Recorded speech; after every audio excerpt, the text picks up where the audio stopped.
लोग ये interstate disparity देख लिया था। अब हम देखते हैं ग्लोबल पॉवर्टी सिनारियो, मतलब पूरी हमने इंडिया के बारे में देख लिया था कि स्टेट में किस तरीके से कोई स्टेट अमीर है, कोई स्टेट गरीब है, किस वजह से। अब देखते हैं कि पूरी दुनिया में क्या चल रहा है।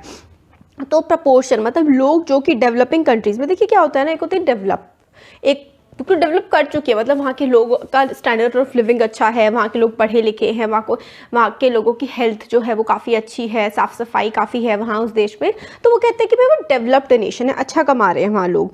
एक होता है डेवलपिंग, जो मतलब बहुत सारे लोग, अगर गरीब भी नहीं है तो सारे लोग अमीर भी नहीं है, तो वो डेवलप कर रहे हैं, आगे बढ़ रहे हैं। और एक होता है अंडर डेवलप, की मतलब बहुत ही बुरी हालत है।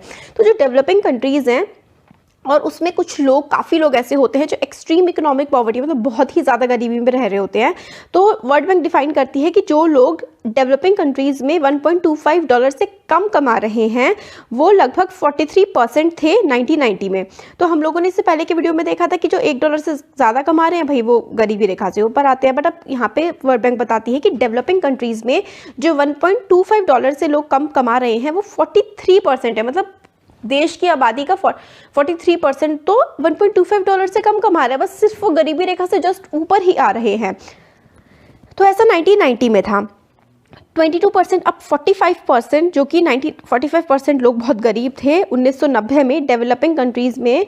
अब 2008 में अगर हम देखें तो वो हो गए हैं 22%, तो मतलब गरीबी कम हुई है। ऑल्दो ये मतलब रिडक्शन हुआ है ग्लोबल पॉवर्टी में, बट रीजनल डिफरेंसेस काफ़ी ज़्यादा हैं। तो पॉवर्टी, गरीबी कम हुई है, बट किसी देश में बहुत ज़्यादा कम हो गई है गरीबी, और कहीं पर गरीबी इतनी ज़्यादा कम नहीं हुई है। जैसे कि चाइना में काफ़ी सब्सटेंशियल डिक्रीज आया, मतलब गरीबी, जो लोग पहले बहुत ज़्यादा गरीब हुआ करते थे चाइना में, अब वो उनकी कंडीशन काफ़ी ठीक हो चुकी है। ऐसे ही साउथ ईस्ट एशियन कंट्रीज़ जैसे कि थाईलैंड, इंडोनेशिया वगैरह, यहाँ पर भी गरीबी कम हुई है, क्योंकि यहाँ पे इकोनॉमिक ग्रोथ काफ़ी अच्छा हुआ है, यहाँ पे ह्यूमन रिसोर्स में इन्वेस्टमेंट की गई है, तो लोगों को एजुकेट किया गया है, उनकी हेल्थ पर ध्यान दिया गया है, तो इससे गरीबी कम हुई है।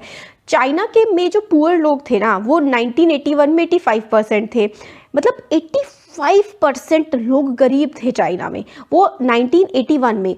अब 2008 को अगर हम लोग देखें तो सिर्फ 14% लोग गरीब रह गए हैं चाइना में, तो देखिए कितना ज़्यादा ड्रास्टिक डिक्रीज आया है। साउथ ईस्ट एशिया का हम लोगों ने देख लिया कि थाईलैंड, वियतनाम, म्यांमार वगैरह आते हैं। साउथ इंडिया, जैसे साउथ एशिया, इंडिया नहीं, इंडिया का तो पूरे पार्ट, जैसे कि सपोज ये देश है तो नीचे वाला पार्ट साउथ इंडिया हो गया। बट साउथ एशिया में कौन कौन से देश आते हैं? इंडिया आता है, पाकिस्तान, श्रीलंका, नेपाल, बांग्लादेश, भूटान, ये सारे के सारे देश साउथ एशिया में आते हैं। यहाँ पर मतलब गरीबी बहुत ज़्यादा तेज़ी से नहीं गिरी है जैसे चाइना में गिरी है। तो 2013-14 का इकोनॉमिक सर्वे सरकार निकालती है कि भाई क्या क्या हो रहा है देश में।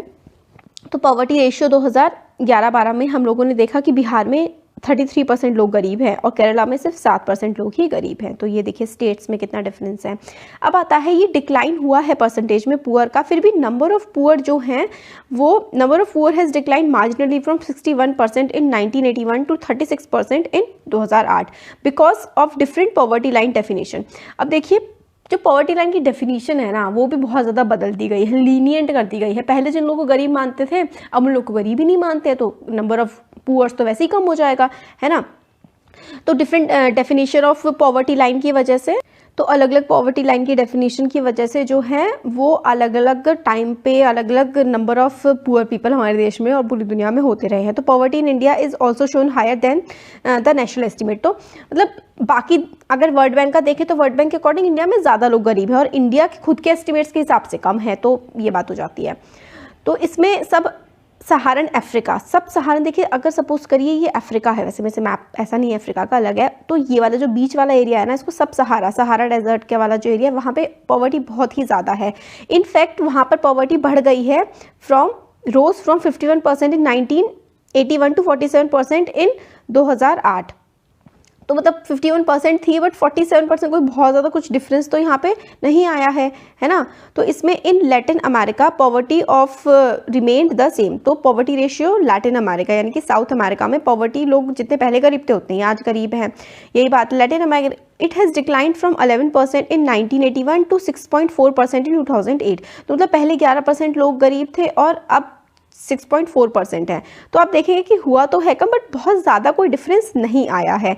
पॉवर्टी को हम बहुत ज़्यादा कुछ देशों में रीसरफेस हो गए, जैसे रशिया जैसे देशों में पहले लोग गरीब नहीं थे, अब गरीब हो गए हैं। पहले नॉन एग्जिस्टेंट थी पॉवर्टी, मतलब सरकार के हिसाब से वहाँ पे कोई गरीब था ही नहीं, बट अब वहाँ पे भी गरीब हैं। तो हम लोगों ने 3.2 टेबल में भी अभी देखा था कि पॉवर्टी किस तरीके से अलग अलग कंट्रीज़ में है और इंटरनेशनल पॉवर्टी लाइन किस तरीके से डिफाइन की जाती है, जिनको $1 से कम जो लोग कमाते हैं दिन का वो गरीबी रेखा के नीचे आते हैं। अब millennium development goals of United nation, देखिए यूनाइटेड नेशन एक ऐसी ऑर्गेनाइजेशन है इंटरनेशनल लेवल की जिसमें 193 देश इसके सदस्य हैं, मेंबर्स हैं, इंडिया भी उनमें से एक है। तो millennium development goals of United nation के मिलेनियम डेवलपमेंट गोल्स हैं, वो क्या कहते हैं कि for reducing the proportion of people living on less than $1। तो इसमें यह है कि मिलेनियम डेवलपमेंट गोल्स, मिलेनियम मतलब एक पूरी सदी में जो गोल हैं हमारे कि हमें देश को या दुनिया को आगे बढ़ाना है, उसमें लोगों की जो संख्या है, जो लोग दिन के $1 से भी कम कमाते हैं, उन लोगों को इस कंडीशन से बाहर निकालना है, उनकी इनकम बढ़ानी है। तो मिलेनियम डेवलपमेंट गोल थे 1990 से लेकर के 2015 में जो है कि हम लोगों को लोगों की कंडीशन ठीक करनी है। तो खैर ठीक हुई भी है, बट इतना जैसा चाह रहे थे वैसा नहीं हुआ है। पॉवर्टी कंपैरिजन अमंग सम सेलेक्टेड कंट्रीज, तो नाइजीरिया में 62% लोग गरीब हैं, श्रीलंका में सिर्फ 4% लोग गरीब हैं और इंडिया में 25%, जो कि $1.25 मतलब इतने डॉलर से भी कम कमा रहे हैं 2013 तक आते आते भी। मतलब इंडिया के बहुत सारे लोग हैं, 25% लोग हैं जो $1.25 से भी कम पैसा कमाते हैं। ये ह्यूमन डेवलपमेंट रिपोर्ट आई है 2014 की, UNDP United Nations development programme human development report निकालता है। अब ये देखिए कि चाइना में किस तरीके से गरीबी घटी है। ये देखिए, ये वाला चाइना का ग्राफ है, कैसे चाइना में गरीबी घटी है, और बाकी सारे देशों का भी ग्राफ यहाँ पे हमें बना करके दिखाया हुआ है। अब नंबर ऑफ बाय रीजन, इलाकों के हिसाब से जो सब सहारन अफ्रीका है वहाँ पर मतलब पॉवर्टी तो हर जगह कम होती हुई हमको दिख रही है, बट स्टिल जितना रेट से कुछ देशों में किसी ज़्यादा रेट से, कुछ देशों में कम रेट से पॉवर्टी घटती हुई दिख रही है। अब कॉजेज ऑफ पॉवर्टी मतलब गरीबी के कारण क्या क्या होते हैं, तो नंबर ऑफ कॉजेज होते हैं गरीबी के। हमारे देश में पॉवर्टी वाइड स्प्रेड है, मतलब बहुत ज़्यादा गरीब लोग हैं हमारे देश में, और इसके कई सारे कारण हैं। एक हिस्टोरिकल रीज़न ये है कि हमारे देश में अंग्रेज़ों का राज था, उन्होंने हमारे देश की अर्थव्यवस्था पे, हमारे देश के लोग कुछ कमा पाए इस पर ज़्यादा ध्यान नहीं दिया। 200-250 सालों तक उन्होंने राज किया और किसी चीज़ पे ध्यान नहीं दिया। उनकी पॉलिसीज़ की वजह से जो ट्रेडिशनल हैंडीक्राफ्ट था, जो लोग हथकरघा जैसे कि हाथ से काम करा करते थे, जैसे कढ़ाई करना, बुनाई करना या जूते बनाने, ये सब इंडस्ट्रीज उन्होंने ख़त्म कर दी। और टेक्सटाइल इंडस्ट्री, कपड़े बनाने की इंडस्ट्री को भी उन लोगों ने डिस्करेज किया कि भाई मत करो इसको। इसकी वजह से क्या हुआ है कि low rate of growth persist until 1980s के आते आते भी हमारे देश की जो ग्रोथ रेट थी वो अच्छी नहीं थी। अब ग्रोथ रेट नहीं होगी, नौकरियां नहीं होंगी, बिजनेस नहीं बढ़ेंगे, तो लोग की गरीबी कैसे कम होगी। इससे क्या हुआ कि जॉब अपॉर्चुनिटीज़ भी कम थी। जॉब सबसे ज़्यादा देती है इंडस्ट्रीज़, जब इंडस्ट्रीज़ ही कम होंगी तो जॉब्स कहाँ से आएंगी। इसकी वजह से लोगों की इनकम, लोगों की सैलरीज भी काफ़ी कम थी। अब क्या हुआ, इसकी वजह से high growth rate of population.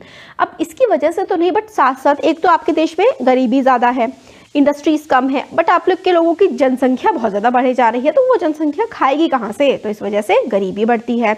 अब इससे क्या हुआ, ये दोनों जो कंबाइंड हुए ना फैक्टर की पॉपुलेशन ज़्यादा है और गरीबी भी ज़्यादा है, इससे क्या हुआ कि हमारी ग्रोथ रेट पर काफ़ी ज़्यादा असर पड़ा। अब कुछ लोग तो बहुत ज़्यादा कमा रहे हैं, कुछ लोग बहुत कम कमा रहे हैं, तो पर कैपिटा, प्रति व्यक्ति आय जो कि निकाली जाती है ना कि भाई कितना लोग कमा रहे हैं और कितनी देश की आबादी है, तो कमाई भले ही ज़्यादा हो, अगर आबादी भी ज़्यादा है तो एक व्यक्ति की आय तो कम ही पड़ जाती है ना।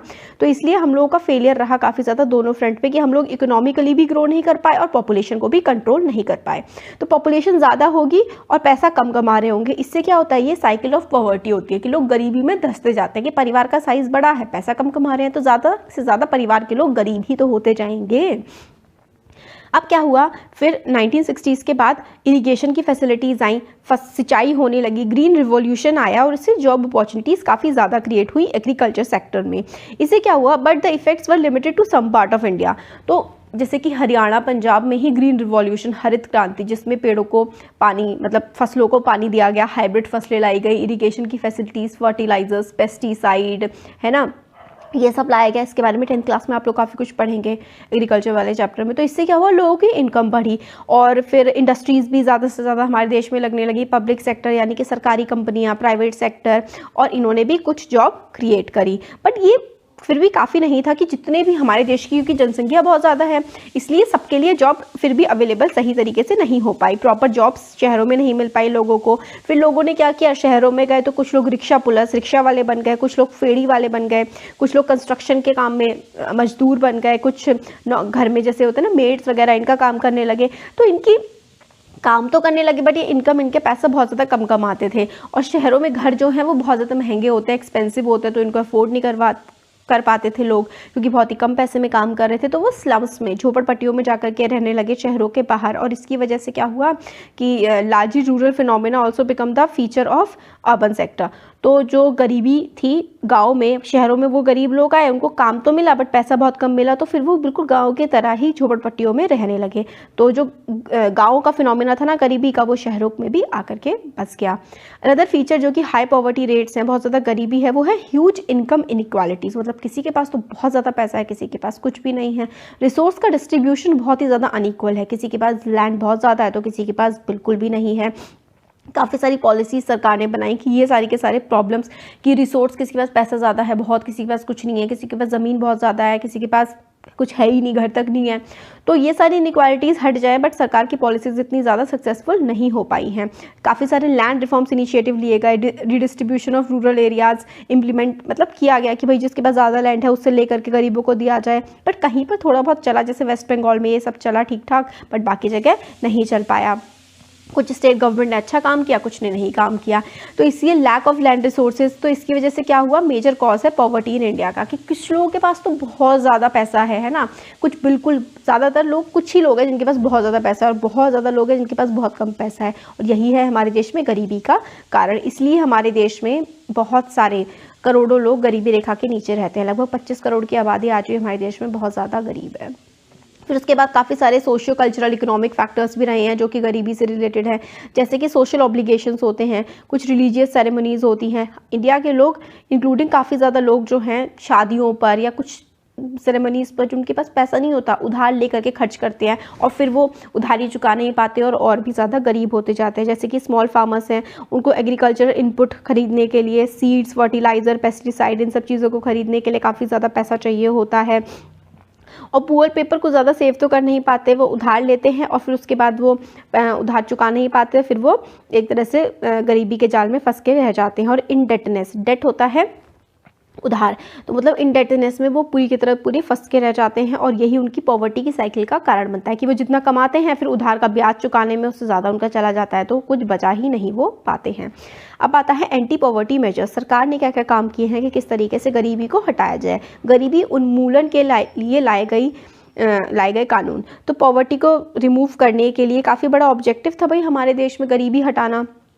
तो करंट एंटी पॉवर्टी स्ट्रैटेजी जो थी वो 2 चीज़ों पे बेस है। बेसिकली जो एंटी पॉवर्टी गरीबी हटाने के प्रोग्राम है गवर्नमेंट चलाती है, वो है प्रमोशन ऑफ इकोनॉमिक ग्रोथ, कि भाई देश आगे बढ़ेगा तो गरीबी ऑलरेडी कम हो जाएगी। और टारगेटेड एंटी पॉवर्टी प्रोग्राम्स, तो कुछ गरीबी उन्मूलन, गरीबी हटाने के कुछ प्रोग्राम भी सरकार ने चलाए। Over period of 30 years lasting up to early 80s, तो 1980s तक there was a little per capita income growth and not much reduction in poverty. तो हमारा देश आज़ाद हो गया था 1947 में।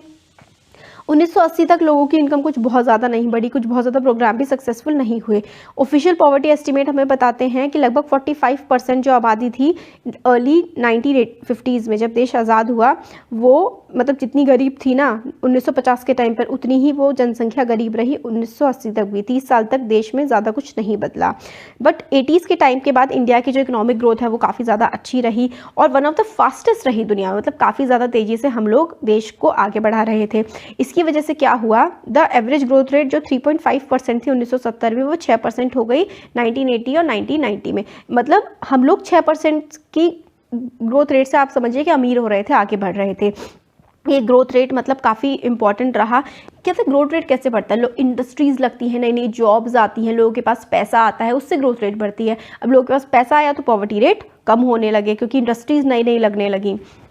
देश में, और मतलब खेती में भी इजाफा हुआ, नए नए उद्योग लगे, तो इससे लोगों को नौकरियां मिली, लोगों को काम करने को मिला, उससे उनके पास पैसा आया, है ना। तो ये पॉवर्टी रिडक्शन के लिए इकोनॉमिक ग्रोथ काफ़ी ज़्यादा इंपॉर्टेंट रही। इकोनॉमिक ग्रोथ जो है वाइडन्स करती है opportunities and provides resources needed to invest in human development. अब इकोनॉमिक ग्रोथ होती है ना, जब पैसा आता है तो ह्यूमन डेवलपमेंट यानी कि एजुकेशन देने के लिए, उनको हेल्थ देने के लिए, सैनिटेशन देने के लिए, घर, क्लोथिंग, ये सारी की सारी चीज़ें भी फिर सरकार दे पाती है। और इससे ऑल्सो इनकरेज होते हैं बच्चे कि भाई अपने मतलब उनके पास, लोगों के पास पैसा है तो अपने बच्चों को स्कूल भेजेंगे, काम पे क्यों भेजेंगे, अपनी बच्चियों को भी स्कूल भेजेंगे, उनके पास पैसा है तो, ताकि उनको अच्छे इकोनॉमिक रिटर्न्स मिले, बच्चा बड़े होकर के फिर अच्छा पैसा कमाएगा।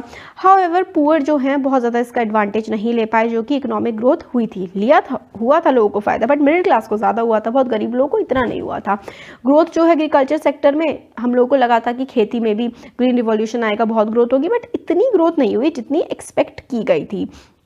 तो इसलिए जो गांव के लोग थे वो काफ़ी ज़्यादा एग्रीकल्चर पे ही डिपेंड रहे, बट इतना ज़्यादा कमा नहीं पाए। इस सर्कमस्टांसेस में एंटी पॉवर्टी प्रोग्राम्स तो लाना ज़रूरी था। इकोनॉमिक ग्रोथ ने काफ़ी कुछ किया बट इतना नहीं कर पाई, तो गवर्नमेंट ने भी एंटी पॉवर्टी प्रोग्राम डायरेक्टली काफ़ी चलाए, जैसे कि Mahatma Gandhi national rural employment guarantee act MG NREGA चलाया गया। इसमें 100 दिन का आपको काम मिलेगा, मतलब जो भी चाहता है, और उसको अनस्किल्ड वर्क, मतलब कोई मजदूरी का काम मिल जाएगा गांव के इलाके में। इससे क्या होगा कि 100 दिन का काम मिलेगा, उसको कुछ 100 दिन तो कम से कम रोज़गार मिलेगा ना। उसमें क्या क्या कराएगा कि जो जैसे सूखा पड़ता है उसके लिए काम करवाएगा, जैसे खड्डे खुदवाएगा ताकि बारिश का पानी उसमें भर सके, और डिफॉरेस्टेशन ना हो, पेड़ लगवाएगा, सॉइल इरोजन ना हो, तो इन सब चीज़ों का भी ध्यान रखा गया। 1/3 जो है जॉब्स वो रिजर्व रखी गई कि मतलब अगर 100 जॉब है ना तो उसमें से 33 तो वुमेन को ही दी जाएंगी। स्कीम ने एम्प्लॉयमेंट प्रोवाइड करी लगभग, इस स्कीम जो एमजी नरेगा स्कीम थी, लगभग 220 करोड़ लोगों को पर्सन डेज ऑफ एम्प्लॉयमेंट लोगों को प्रोवाइड हुआ, और लगभग 5 करोड़ घरों को इससे फ़ायदा हुआ। और इसमें SC ST वुमेन पर्सन जो है स्कीम में 23% जो हैं SC, 17% ST और 53% वुमेन, मतलब 33% कोटा रखा गया था, उसके बाद 53% वुमेन को इसमें काम मिला। मतलब जितने लोग थे, अगर 100 लोगों ने काम किया तो उसमें से 53 वुमेन ने काम किया। तो एवरेज वेज जो उनकी इनकम थी वो भी 65 रुपीज़ थी 2006 में, वो 132 कर दी गई 2013 में। तो मतलब इनकम भी उनकी इंक्रीज़ हुई। तो MG नरेगा से 100 दिन का एम्प्लॉयमेंट, ये इंपॉर्टेंट है। आप लोगों से वो ना पॉवर्टी एलिवेशन प्रोग्राम्स में पूछा जाता है कि MG नरेगा का इसमें 100 दिन का वर्क दिया जाता है, और काफ़ी लगभग 5 करोड़ फैमिलीज़ को इससे फ़ायदा हुआ है, और SC ST वुमेन को काफ़ी ज़्यादा इससे काम मिला है MG नरेगा में, ये आप लोगों ने याद रखना है। अब आता है प्राइम मिनिस्टर रोज़गार योजना। तो रोज़गार दिया गया, रोज़गार मतलब एम्प्लॉयमेंट, नौकरियां। तो इसमें ये स्कीम स्टार्ट की गई थी 1993 में। इस प्रोग्राम में self employment opportunities for educated unemployed youth in rural areas and small towns. तो पढ़े लिखे जो वो थे नौजवान लोग, उनको क्या दिया गया, काम करना, मतलब काम नहीं दिया गया, उनको इस तरीके से ट्रेनिंग दी गई कि वो अपने ही खुद इंडस्ट्रीज़ या खुद अपने छोटे छोटे उद्योग लगा सके। इसमें छोटे छोटे बिजनेस या फिर इंडस्ट्रीज़ लगाने की उनको ट्रेनिंग दी गई, पढ़े लिखे जवान लोगों को। तो ये वाली भी एक स्कीम है, ये भी याद रखिएगा। स्कीम का नाम है प्राइम मिनिस्टर रोजगार योजना।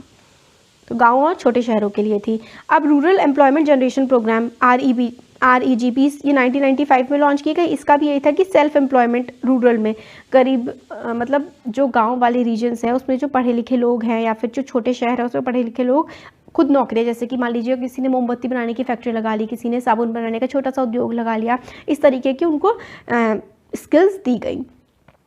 तो टारगेट था कि 25 लाख नई जॉब इससे क्रिएट की जाए 10 साल में, ठीक है। अंडर द 5 साल के अंदर अंदर 25 लाख नई जॉब्स क्रिएट की जाए, इसके according rural employment generation programme. अब कितना किया गया वो तो हमें बताया नहीं गया। स्वर्ण जयंती ग्राम स्वरोजगार योजना, ये 1999 में आई थी। इसमें गरीब फैमिली जो कि पॉवर्टी लाइन से ऊपर हैं उनको सेल्फ हेल्प ग्रुप, मतलब सब लोग इकट्ठा होकर के आए और इकट्ठा होकर के वो बैंक से कुछ लोन ले लें और सब्सिडी पर उनको लोन मिल जाएगा और उससे अपना कुछ उद्योग लगा ले। मतलब इसमें ये था स्वर्ण जयंती ग्राम स्वरोजगार योजना में, जो कि 1999 में लॉन्च हुई थी, कि कुछ फैमिलीज मिलकर के आए साथ जो BPL से ऊपर है, बिलो पॉवर्टी लाइन से ऊपर हैं, मिलकर के आए, अपना कुछ आइडिया लगाएं और बैंक से लोन लें और लोन लेकर के कुछ अपना उद्योग वगैरह इंडस्ट्री छोटी मोटी सी लगा लें। अंडर मतलब बड़ी इंडस्ट्री नहीं, कुछ छोटा सा कारखाने नहीं होते जो कॉटेज इंडस्ट्री होती है कि बास्केट बनाने का कुछ काम शुरू कर दिया, कुछ पापड़ बनाने का काम शुरू कर दिया, इस टाइप का। फिर नेक्स्ट है प्रधानमंत्री ग्रामोदय योजना जो कि 2000 में लॉन्च की गई थी 2000 में। इसमें सेंट्रल असिस्टेंट मतलब सेंटर पैसा देता था स्टेट्स को ताकि हेल्थ सुधारी जा सके एजुकेशन के लिए, और रूरल में गरीब लोगों के लिए घर बनवाए जा सके, उनको साफ पानी मिल सके और गांव में बिजली पहुंच सके। इसके लिए प्रधानमंत्री ग्रामोदय योजना चलाई गई थी। और दूसरा इंपॉर्टेंट स्कीम है एक अंत्योदय अन्न योजना। इसमें जो है हम लोग नेक्स्ट चैप्टर में पढ़ेंगे इसके बारे में। और रिजल्ट्स जो रहे इन प्रोग्राम के वो मिक्स रहे। मेजर रीज़न क्या है इफेक्टिवनेस का कि इम्प्लीमेंटेशन नहीं हुआ, राइट टारगेटिंग नहीं हुई। मतलब प्रोग्राम तो चलाती बट उन लोगों तक वहाँ सही तरीके से पहुँचे ही नहीं। अब इंटेंशन सही थे बट बेनिफिट्स जो हैं वो पूरी तरीके से जिन गरीब लोगों तक पहुंचनी चाहिए थी वहाँ तक पहुंचे नहीं। मेजर एम्फेसिस दिया गया in recent years is on proper monitoring of all the poverty alleviation programmes. तो मतलब आपने स्कीम्स चला दी बट उन स्कीम्स का इतना अच्छा इंप्लीमेंटेशन तो हो नहीं पाया, तो हर किसी तक ये स्कीम्स नहीं पहुँच पाई। अब चैलेंजेस अहेड, आगे हो गया बस चैप्टर खत्म। अब आगे क्या क्या चैलेंजेस हैं? चैलेंजेस अहेड में है कि पॉवर्टी जो है वो कम हुई है, गरीबी कम हुई है इंडिया में, क्योंकि despite the progress poverty reduction remains India's most compelling challenge. मतलब पॉवर्टी कम हुई है बट इतनी तेज़ी से कम नहीं हुई जितना हमारा देश चाहता था, हमारे देश के लोग चाहते थे। और काफ़ी बड़ा चैलेंज है गरीबी हटाना हमारे देश में। काफ़ी ज़्यादा डिस्पैरिटीज़ हैं पॉवर्टी में, मतलब रूरल में एरिया में, अर्बन एरियाज़ में और अलग अलग स्टेट्स में काफ़ी भिन्नताएं हैं। कोई स्टेट ज़्यादा गरीब है, कोई कम गरीब है। काफ़ी ज़्यादा सोशल और इकोनॉमिक ग्रुप्स भी हैं जो वल्नरेबल हैं पॉवर्टी को, जैसे कि SC ST वुमेन OBC है ना। इन लोगों को मतलब ज़्यादा चांसेस हैं कि ये गरीब रहेंगे। तो पॉवर्टी रिडक्शन जो है उसका प्रोसेस हम लोगों ने मतलब देखा था कि सोचा था कि अच्छा होगा बट इतना अच्छा नहीं हो पाया है। Possibly due to higher economic growth, increasing stress on universal free elementary education, declining population growth, increasing empowerment of women and the economically weaker section of society, इन सब पे जो है ज़्यादा स्ट्रेस दिया गया है। तो लगभग 10 से 15 साल में शायद हम लोगों को अगर हम इन सब चीज़ों पर ज़्यादा स्ट्रेस दें तो और अच्छे हमें रिजल्ट मिल सकते हैं। ऑफिशियल डेफिनेशन जो है पॉवर्टी की, हाउएवर वो सिर्फ एक लिमिटेड पार्ट ऑफ पॉवर्टी, मतलब जो डेफिनेशन है पॉवर्टी की वो एक बहुत ही कम एरिया को कवर करती है कि भाई मिनिमम सबसिस्टेंस, कि आप लोग बस थोड़े इतना पैसा कमा लो कि आप खा लो ढंग से और थोड़ा सा ढंग से रह लो। बट ऐसा नहीं होना चाहिए। एक रीजनेबल लेवल की इंसान अपनी लाइफ को एंजॉय भी तो कर पाए, सिर्फ और सिर्फ जीना ही थोड़ा ना, एनिमल एग्जिस्टेंस थोड़ा ना होनी चाहिए। इंसान अपनी लाइफ को एंजॉय कर पाए, इतना तो कम से कम उसके पास पैसा होने चाहिए। तो काफ़ी सारे स्कॉलर्स ये भी कहते हैं कि जो कॉन्सेप्ट है ना उसको ह्यूमन पॉवर्टी में ब्रॉडन कर देना चाहिए। A large number of people may have been able to feed themselves, मतलब बहुत सारे लोग हो सकते हैं कि वो खुद को खाना खिला पाएँ बट क्या खुद को वो एजुकेशन प्रोवाइड कर पा रहे हैं? उनके पास घर है, उनके पास हेल्थ केयर है अगर वो बीमार पड़ते हैं, जॉब की सिक्योरिटी है कि उनके पास हमेशा जॉब रहेगी, या फिर वो कॉन्फिडेंट हैं, या कास्ट की और जेंडर डिस्क्रिमिनेशन जो इंसानों में भेदभाव होता है इससे वो फ्री हैं, और क्या चाइल्ड लेबर, बच्चों से जो लेबर करवाया जाता है, क्या वो रुका है? तो वर्ल्ड वाइड पूरी दुनिया का जो एक्सपीरियंस है वो हमें बताता है कि डेवलपमेंट के साथ साथ the definition of what constitute poverty also changes. मतलब आज कोई गरीब, जैसे कि यूएस में जिसके पास कार नहीं है या फिर जिसके पास कार है भी, मेड्स तक के पास वहाँ पे कार होती है, अच्छा घर होता है। हमारे देश में तो वो अमीर है बट वहाँ पर वो उनके लिए गरीब है। तो जैसे जैसे डेवलपमेंट होता जाता है गरीबी की डेफिनेशन भी कम मतलब चेंज होती जाती है।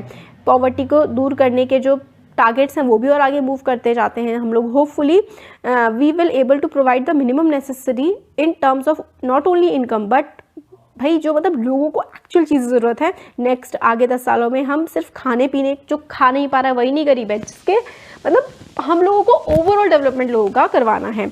But the target will move on for many bigger challenges that still remain: healthcare, education, job security, achieving gender equality, dignity for poor. These will be bigger tasks. तो आपने एक बार खाना दे दिया सबको, सबका पेट भर दिया, फिर उनके बाद उनको एजुकेशन दो, हेल्थ केयर दो, सैनिटेशन, उनको इज्जत दो कि सब लोग समाज में बराबर रहें। तो ये सारे के सारे हमारे गोल्स आगे भी होंगे।